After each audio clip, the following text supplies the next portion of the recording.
Hi, I'm Ryan Fleming, and I'm joined by Leyden Li of Qualcomm. We're standing outside of E3, and Qualcomm is talking about their Snapdragon 800 processor. That's right. With it comes a lot of new gaming technology, as well as some movie things. And in the background, you can even see Guillermo del Toro is here talking about Pacific Rim.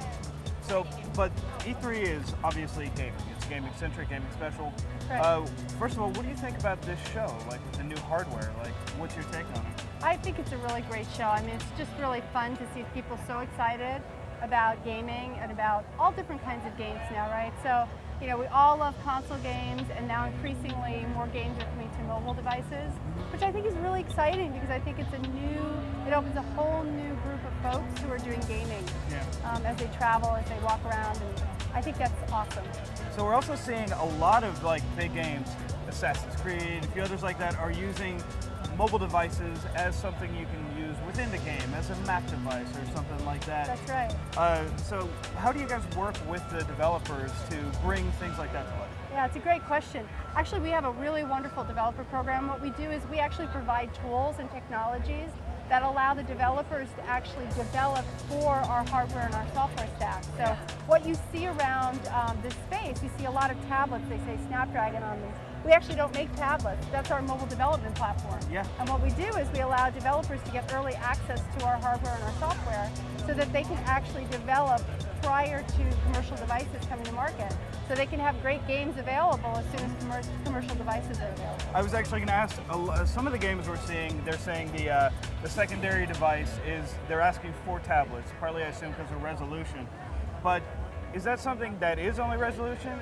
Is there a difference in that sense between a tablet and just a smartphone I can throw in my pocket? Well, you know, that's the wonderful thing about Snapdragon. So when we actually designed the processor, and as you know, we call it a processor, but it's actually a system on chip, which means that it has lots of different things on one piece of silicon. It has CPUs, it has a GPU. In fact, our Snapdragon 800 has our latest Adreno 330 GPU.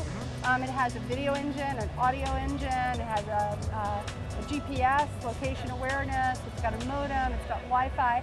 And so what we do when we actually design that all onto one piece of silicon is we make sure we optimize not only for the performance of all of those components, but also for power. Yeah. Because we want it to be incredibly power efficient.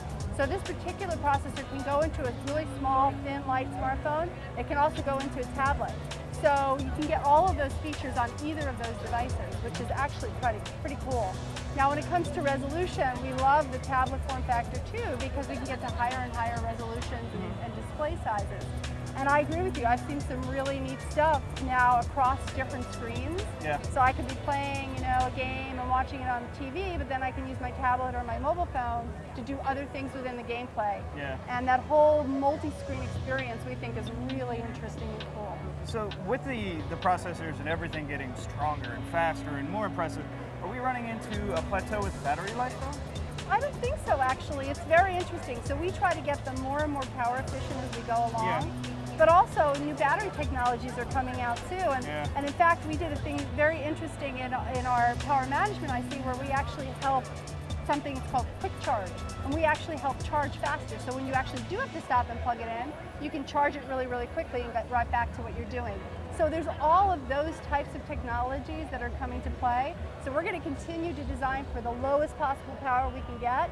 But then there's all these other great technologies that are coming out too that we help to enable so that we make sure that we can just get a great experience across the board. And finally, how far are the current mobile generation of tablets and smartphones? How far are we away from them catching up with the actual console hardware? You know, I think from a pure performance and feature standpoint, I think our Snapdragon processor, certainly we feel like we really are at the cutting edge now of graphics and gaming. And I think that's great because it just opens more opportunities for everyone. I think it'll open more opportunities across the board for gaming and game developers, whether you're developing for a console, whether you're developing for a PC, whether you're developing for a tablet or a smartphone.